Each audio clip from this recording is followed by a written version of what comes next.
Los pulmones son dos órganos en forma de cono ubicado en la cavidad torácica. Están separados entre sí por el corazón y otras estructuras del mediastino, que divide la cavidad torácica en dos compartimentos anatómicamente separados. Los pulmones se extienden desde el diafragma hasta por encima del borde superior de las clavículas y se apoyan contra las costillas de su parte anterior y posterior. La porción inferior del pulmón más ancha es su base, es cóncava y se adecua a la superficie convexa del diafragma. En su parte medial, el pulmón izquierdo contiene también una cavidad, la escotadura cardíaca, en la que se ubica el vértice del debido al espacio ocupado por el corazón. Los pulmones llenan casi todo el tórax. El vértice de los pulmones se ubica por encima del tercio medio de las clavículas y es la única región que puede palparse. La superficie anterior, lateral y posterior de los pulmones se apoyan sobre la costilla. La base de los pulmones se extiende desde el sexto cartílago costal en su parte anterior hasta la apófisis espinosa de la décima vértebra torácica en su parte posterior. Así, los pulmones no llenan por completo la cavidad pleural.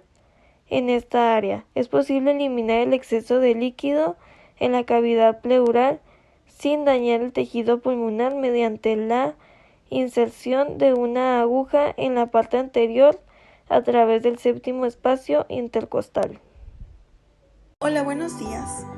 El día de hoy les voy a explicar qué es la exhalación. La exhalación comienza cuando los músculos inspiratorios del diafragma se relajan, la cúpula se mueve hacia arriba debido a su elasticidad. La exhalación se produce por el retroceso elástico de la caja torácica y los pulmones, que tienen una tendencia natural a volver a su posición inicial después del estiramiento. El retroceso elástico se debe a dos fuerzas. La primera es el retroceso de las fibras elásticas estiradas durante la inhalación y la segunda es la tensión superficial de tracción hacia adentro debido a la capa de líquido intrapleural entre las pleuras visceral y parietal. La exhalación está activa solo durante una respiración forzada, como cuando se toca un instrumento de viento o durante el ejercicio. En estos casos, los músculos de exhalación, los intercostales, abdominales e internos se contraen, aumentando la presión sobre la región abdominal y el pecho. La contracción de los músculos abdominales hace descender las costillas inferiores, comprime las vísceras abdominales y fuerza el diafragma hacia arriba. La contracción de los músculos intercostales internos que se extienden hacia abajo y hacia atrás de las costillas adyacentes. La exhalación normal en reposo, a diferencia de la inhalación, es un proceso pasivo ya que no hay contracción muscular. Gracias. Inhalación.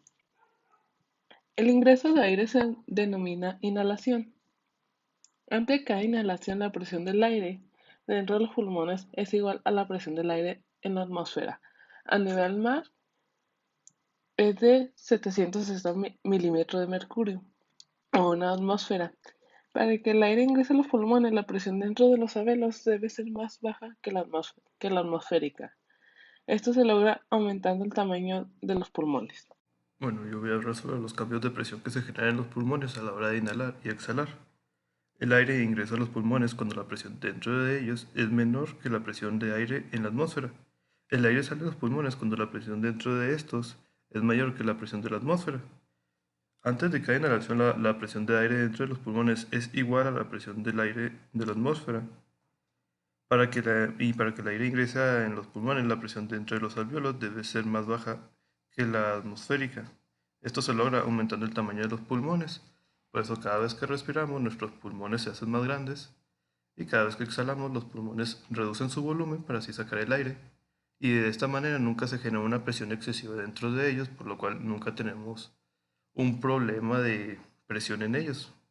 El volumen de los pulmones está hecho para nuestra capacidad respiratoria, por lo cual nunca tendríamos ningún problema con estos. Para poner un ejemplo, podríamos usar una botella. Entre más pequeña sea una botella, menos agua le cabe, pero si le echas mucha agua a esa botella, va a terminar explotando. Entonces, ¿qué podríamos hacer? Podríamos usar una botella que cambiara su tamaño. Cada vez que le entre agua, se hace más grande la botella. Pero eso siempre va a tener un límite. Entonces, cada vez que la botella, por ejemplo, si la aplastamos, va a sacar todo el agua que tiene dentro porque está reduciendo su volumen. Y pues básicamente, y así es como funcionan nuestros pulmones también. Cambiar la presión dentro de ellos para poder exhalar e inhalar.